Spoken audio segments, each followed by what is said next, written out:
আসসালামু আলাইকুম, শুভেচ্ছা আমন্ত্রণ জানাচ্ছি দেশের এবং দেশের বাইরের সকল দর্শক শ্রোতাকে চ্যানেল আই সংবাদ আয়োজন নিয়ে বার্তাকক্ষে রয়েছি আহমেদ মেহেদী হাসান। সংবাদের শুরুতেই চলুন জেনে নেওয়া যাক সুপার ফ্রেশ 45 সয়াবিন তেল সংবাদ শিরোনাম।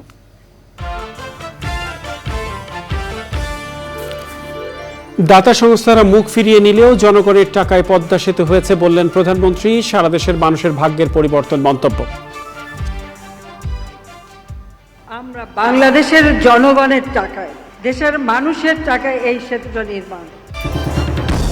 যুক্তরাজ্যের পার্লামেন্ট নির্বাচনে বড় ব্যবধানে জিতে প্রধানমন্ত্রীর দায়িত্ব নিলেন লেবার পার্টি নেতা স্টারমার। চতুর্থবার নির্বাচিত বঙ্গবন্ধুর দৌহিত্রী টিউলিপ সিদ্দিকী।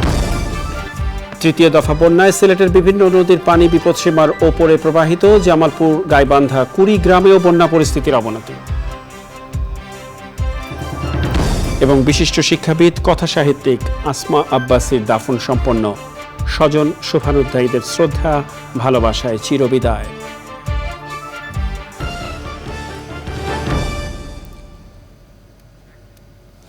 এছাড়াও নিটল টাটা বিশেষ সংবাদে যা থাকছে।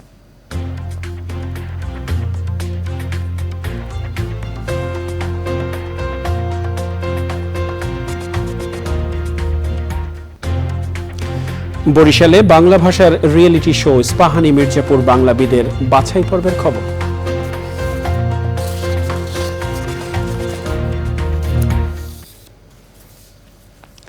সংবাদ শিরোনামগুলো জানাচ্ছিলাম। প্রিয় দর্শক, এখনকার সংবাদ আয়োজন একই সঙ্গে চ্যানেল আইয়ের ইউটিউব চ্যানেলে এবং চ্যানেল আইয়ের ওটিটি প্ল্যাটফর্ম আই স্ক্রিনে লাইভ স্ট্রিমিং হচ্ছে। যাওয়া যাক বিস্তারিত সংবাদে। পদ্মা সেতু নির্মাণের সব কৃতিত্ব জনগণকে উৎসর্গ করে প্রধানমন্ত্রী শেখ হাসিনা বলেছেন, যারা মনে করতেন তাদের ছাড়া বাংলাদেশ চলবে না, সেই পরিস্থিতি এখন বদলে গেছে। মুন্সিগঞ্জের মাওয়া প্রান্তে পদ্মা বহুমুখী সেতু প্রকল্পের সমাপনী অনুষ্ঠানে প্রধানমন্ত্রী বলেন, বিশ্ব ব্যাংক সহ দাতা সংস্থারা মুখ ফিরিয়ে নিলেও জনগণের কারণেই এই সেতু বাস্তবায়ন সম্ভব হয়েছে। মুন্সিগঞ্জের প্রতিনিধি রাসেল মাহমুদকে সঙ্গে নিয়ে মধু ত্রিপুরার ক্যামেরায় নীলাদ্রি শেখরের রিপোর্ট। দেশের স্বপ্ন বদলে দিয়েছে এই স্থাপনা।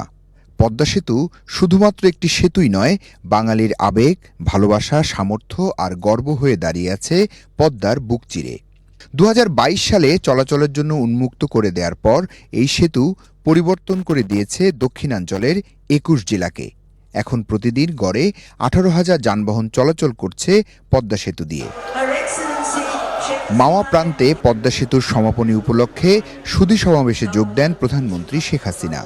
নানা দেশীয় ও আন্তর্জাতিক ষড়যন্ত্র, ঝড়ঝঞ্ঝা উপেক্ষা করে এই সেতু বাস্তবায়নের কৃতিত্ব জনগণকে দিয়ে কৃতজ্ঞতা প্রকাশ করেন প্রধানমন্ত্রী। প্রথমবার শুরু করলাম, 2001-এ ভিত্তিপ্রস্তর স্থাপন করতে পারলাম না।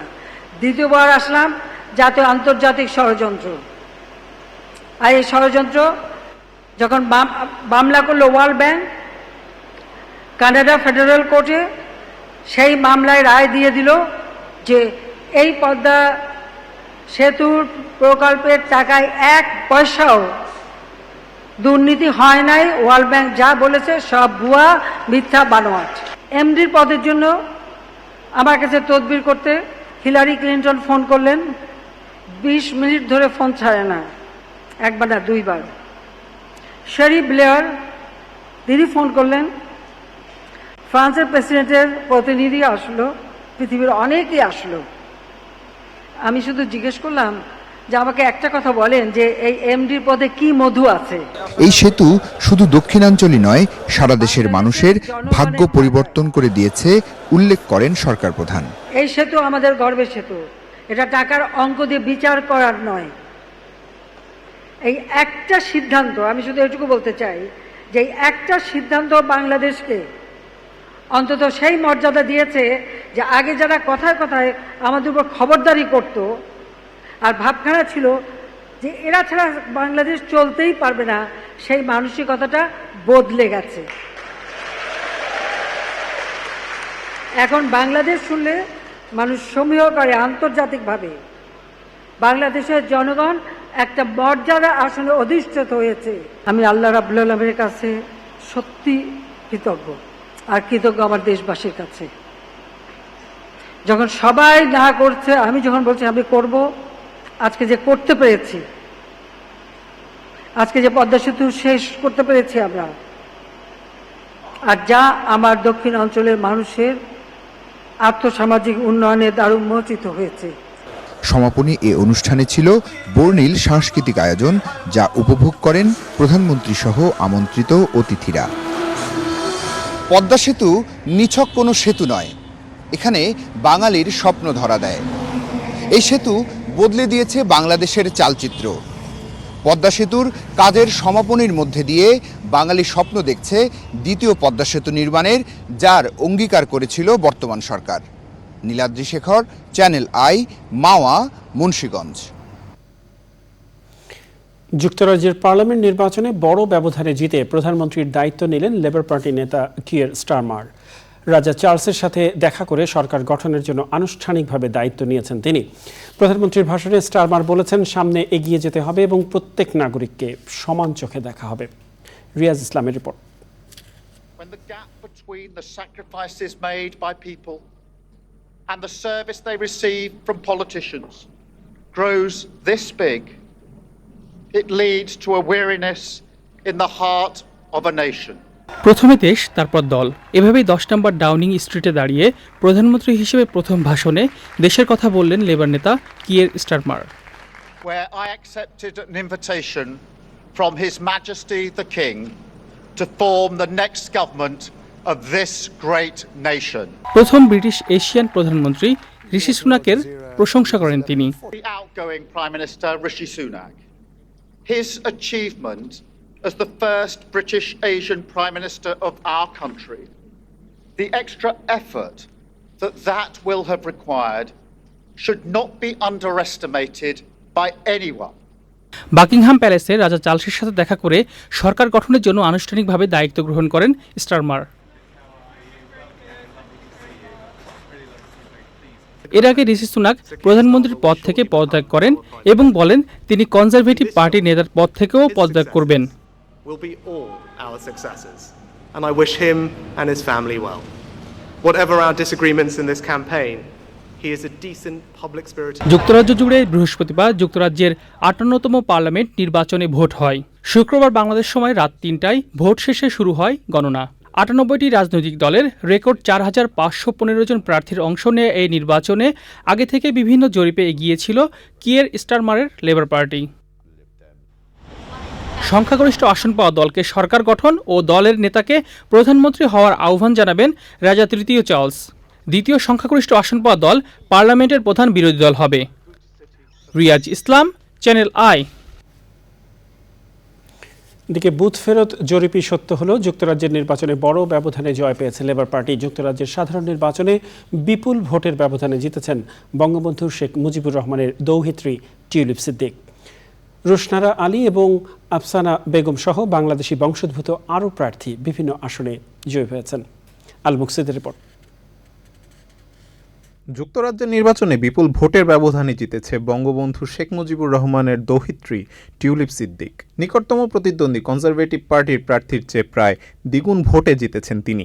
ব্রিটিশ পার্লামেন্ট ওয়েবসাইটে এ ফল প্রকাশ করা হয়েছে।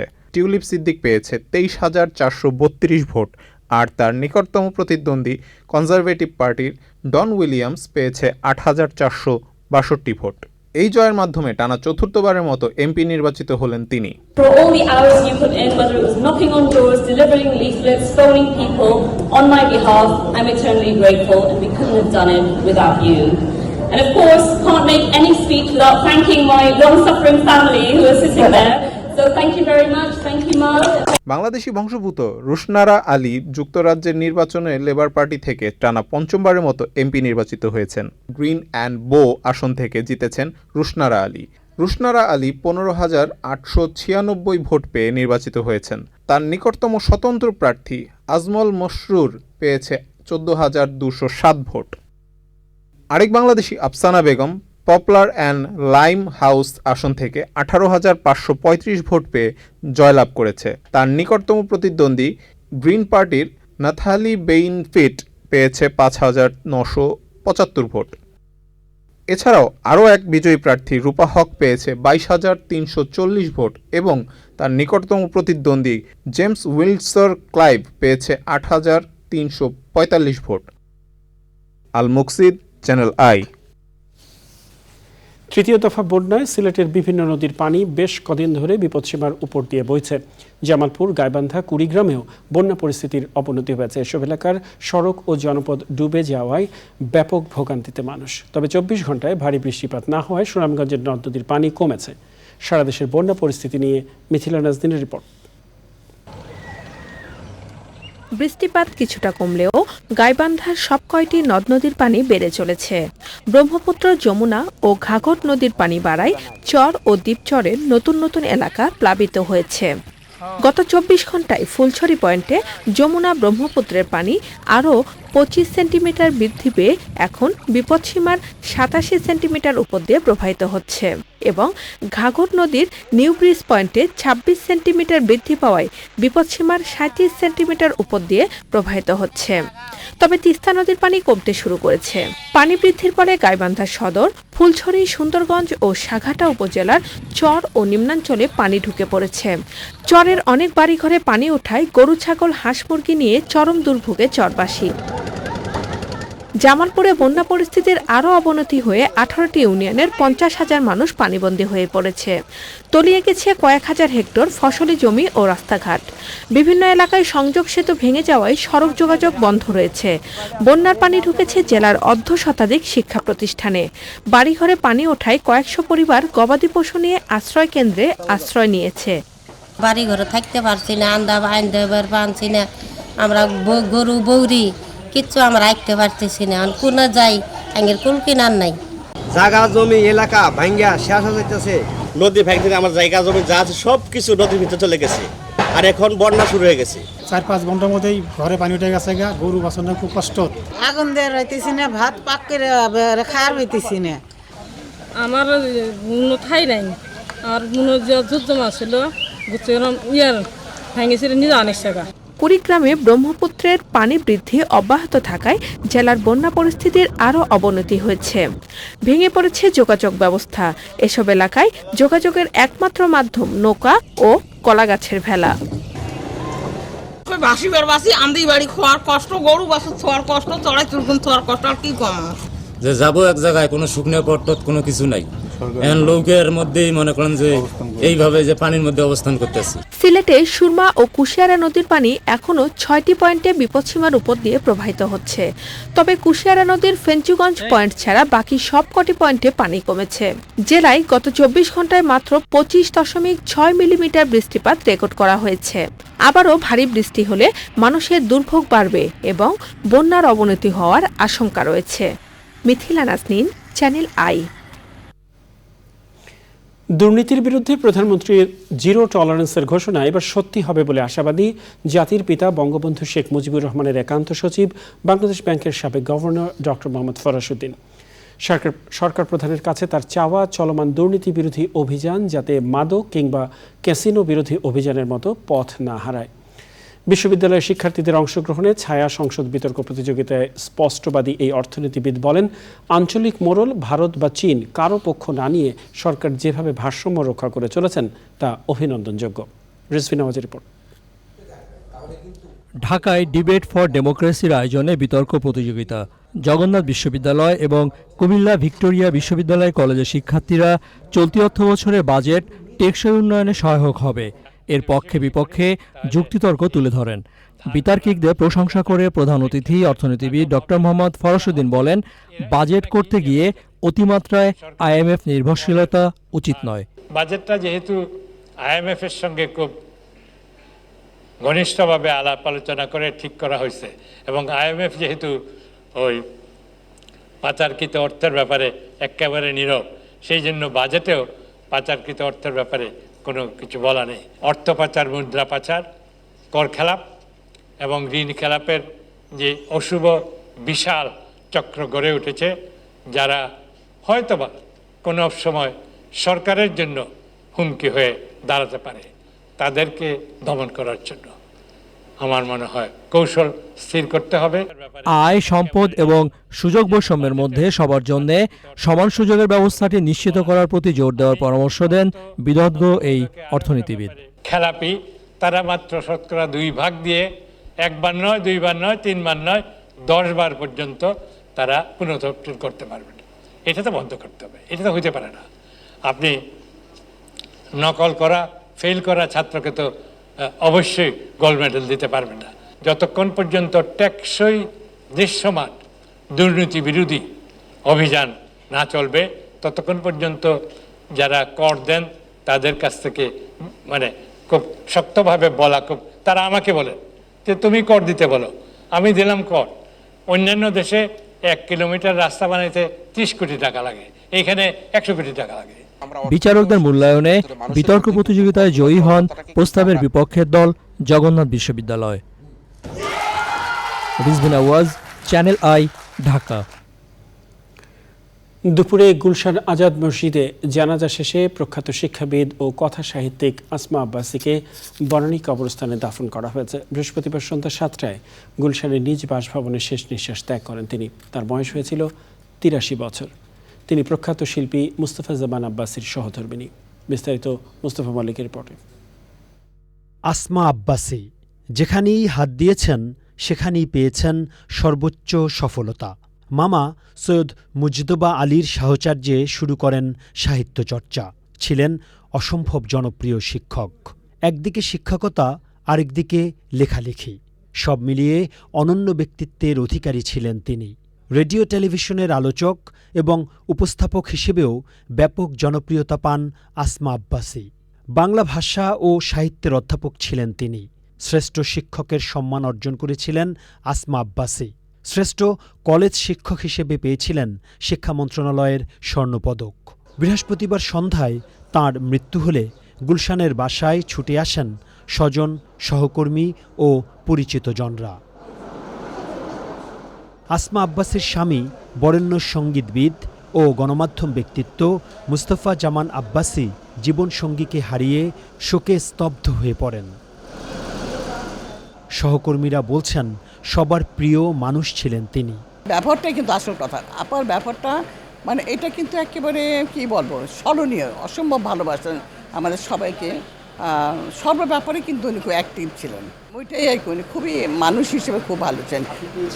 আমি দীর্ঘ সময় পেয়েছি, আমিও বাংলা টিচার, আমি এর উনি ছিলাম পুরানপাড়া ক্লাস কলেজে। তা আমি তো আপার থেকে অনেক জুনিয়র ছিলাম, কিন্তু আপা অনেক স্নেহ করতেন এবং ওনার কাছ থেকে অনেক কিছু শিখেছি। কোনোদিন মানে আমি ছোট হয়েও আপাকে কোনোদিন সালাম দিতে পারি নাই, তার আগেই আপা আসসালামু আলাইকুম, মানে কোনোদিনও মানে আপাকে আগে সালাম দিতে পারি নাই। উনি রিটায়ার্ড করার পরেও আমাদের দেখতে গেছেন কলেজে, যে আমাদের কোনো সমস্যা কি না, সেই সমস্যাগুলো কিভাবে দূর করা যায়। আসমা আব্বাসীর স্বজনরা বলছেন পৃথিবী থেকে তাঁর বিদায় হলেও ভালো কাজগুলোর জন্য মানুষের মনে বেঁচে থাকবেন তিনি। Mustafa Mallik, Channel I, Dhaka. প্রিয় দর্শক, সময় হলো কিছুক্ষণের বিরতি নেবার। আর বিরতির পরে অন্যান্য সংবাদের সাথে আরো যা থাকছে। বিরতির পরে আবারও ফিরে এলাম চ্যানেল আই সংবাদে। ইরানের প্রেসিডেন্ট নির্বাচনের দ্বিতীয় দফার ভোট গ্রহণ চলছে। স্থানীয় সময় শুক্রবার সকাল 8টায় ভোট গ্রহণ শুরু হয়, চলবে সন্ধ্যা 6টা পর্যন্ত। ভোট শুরু হওয়ার পর তেহরানের ইমাম খোমেনি হুসাইনিয়ার একটি কেন্দ্রে ভোট দেন দেশটির সর্বোচ্চ নেতা আয়াতুল্লাহ আলী খামেনি। গত 28 জুন প্রেসিডেন্ট নির্বাচনের প্রথম দফার ভোট গ্রহণ হয়, আর সে নির্বাচনে প্রধান প্রতিদ্বন্দ্বী দুই প্রার্থীর কেউ 50% বেশি ভোট না পাওয়ায় দ্বিতীয় দফায় গড়ায় নির্বাচন। দেশটির সংবিধান অনুযায়ী আজ প্রথম দফায় সর্বোচ্চ ভোটপ্রাপ্ত দুই প্রার্থীর মধ্যে লড়াই হচ্ছে। দ্বিতীয় দফায় লড়াই করছেন সংস্কারপন্থী হিসেবে পরিচিত মাসুদ পেজেশকিয়ান এবং কট্টরপন্থী হিসেবে পরিচিত সাইদ জালিলি। তাদের দুজনের মধ্যে থেকে নিজেদের পরবর্তী প্রেসিডেন্ট বেছে নেবেন ইরানিরা। এ পর্যায়ে আই স্ক্রিন সাংস্কৃতিক সংবাদ।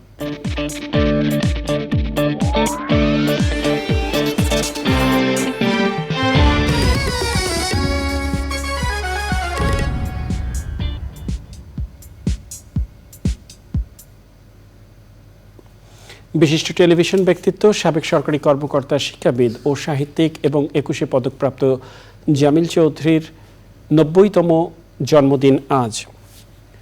1964 সালে প্রতিষ্ঠিত দক্ষিণ এশিয়ার প্রথম টিভি কেন্দ্র, বর্তমান বাংলাদেশ টেলিভিশন এবং জাতীয় গণমাধ্যম ইনস্টিটিউটের মহাপরিচালক ছিলেন জামিল চৌধুরী। পাকিস্তান আমলে এই টিভি কেন্দ্রের মাধ্যমে বাংলা ভাষাকে সব স্তরে প্রতিষ্ঠা করার পেছনে তার রয়েছে উল্লেখযোগ্য অবদান। ছায়ানটের সঙ্গে জড়িত প্রগতিশীল এই মানুষটি 1975 সালের নভেম্বরে রামপুরা টিভি ভবনে যে হত্যাকাণ্ড ঘটে তার প্রতিবাদে টিভি ভবন ত্যাগ করেন। প্রবীণ এই টেলিভিশন ব্যক্তিত্বের জন্মদিন উপলক্ষে 8 জুলাই সন্ধ্যা 6:20 চ্যানেল আই-এ প্রচারিত হবে বিশেষ অনুষ্ঠান। নিটল টাটা বিশেষ সংবাদ।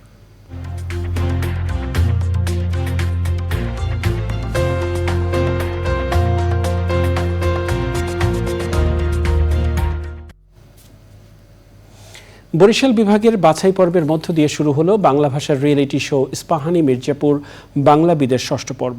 বৃষ্টি উপেক্ষা করেই পরীক্ষা কেন্দ্রে চলে যান প্রতিযোগীরা। আয়োজকরা বলছেন, প্রতিযোগিতার পাশাপাশি সংস্কৃতি ও ঐতিহ্যকে গুরুত্ব দেওয়া হবে। সাইদ পান্থর পাঠানো তথ্য ও ভিডিও চিত্রে সাদিয়া ওমরের রিপোর্ট। বরিশাল মডেল স্কুল অ্যান্ড কলেজে শুক্রবার সকাল 10টায় পরীক্ষা শেষে বাছাই পর্বকে কেন্দ্র করে অভিভাবক ও প্রতিযোগীদের মাঝে ছিল টান টান উত্তেজনা। এমন প্রতিযোগিতায় অংশ নিতে পেরে খুশি অভিভাবক ও প্রতিযোগীরা। বাংলাবিদ প্রতিযোগিতায় আসছি বরিশাল, আমার খুব ভালো লাগছে। আমি খুব ভালোবাসি বাংলাকে ভালোবেসে এসেছি এবং চাচ্ছি শেষ পর্যন্ত যেতে। একটু ভয় করছে, পারবো কি পারবো না। পরীক্ষা দিতে আসছি যে বাংলাবিদের জন্য, বাংলাবিদের পরীক্ষা দিতে। কেমন লাগছে? খুব ভালো। আয়োজকরা জানান, বাংলা ভাষার গুরুত্ব নতুন প্রজন্মের মাঝে ছড়িয়ে দিতে 6ষ্ঠ থেকে 10ম শ্রেণীর শিক্ষার্থীদের নিয়ে এমন আয়োজন। শুধু ভাষা বিষয়ক প্রতিযোগিতা না, 52 ভাষা আন্দোলন থেকে তো আমরা প্রেরণা নিয়েছি, তার সঙ্গে 71 এবং বাংলাদেশের অন্যান্য বড় গণ আন্দোলন, অভ্যুত্থান, এইগুলোর নানান বিষয়ে প্রশ্ন থাকে এবং শিক্ষার্থী যদি বাংলাদেশ সম্পর্কে জানতে চায়, বাংলার সম্পর্কে জানতে চায়, তাইলে এই প্রতিযোগিতা তার জন্য অনেক কাজে দেবে। ইস্পাহানি মির্জাপুর বাংলাবিদের আসলে মূল উদ্দেশ্য ছিল বাংলা সংস্কৃতিকে, বাংলা ভাষাকে সব বাংলা ভাষাভাষীদের মধ্যে ছড়িয়ে দেওয়া। আপনারা জেনে খুশি হবেন যে আমরা এই জিনিসটা বেশ ভালোভাবে করছি। সেরা 100 থেকে সেরা 20 এবং সেরা 20 থেকে আমরা চেষ্টা করব যে সেরা 5-6 আমরা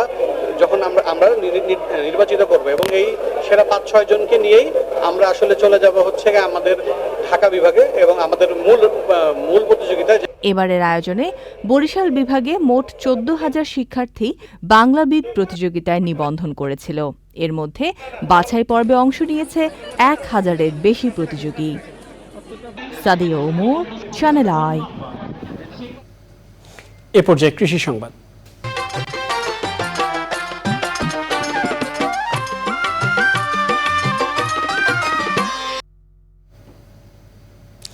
কুড়িগ্রামে লটকনের বাণিজ্যিক বাগান গড়ে উঠেছে। জেলার আবহাওয়া ও মাটি লটকন উৎপাদনের উপযোগী হওয়ায় লাভবান হচ্ছেন কৃষক।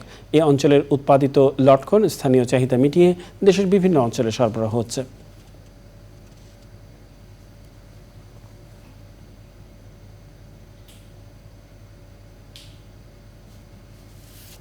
দেখবেন প্রকৃতি সংবাদ।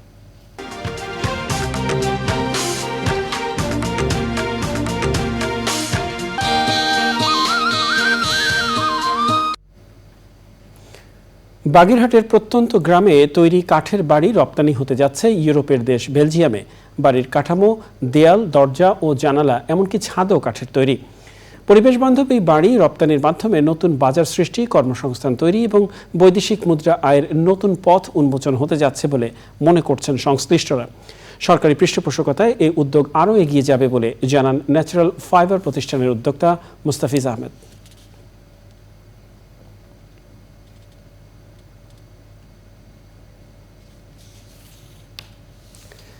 প্রিয় দর্শক, সময় হলো আবারও কিছুক্ষণের বিরতি নেবার। আর বিরতির পরে আবারও ফিরে এলাম চ্যানেল আই সংবাদ। এ পর্যায়ে জানাবো খেলার খবর।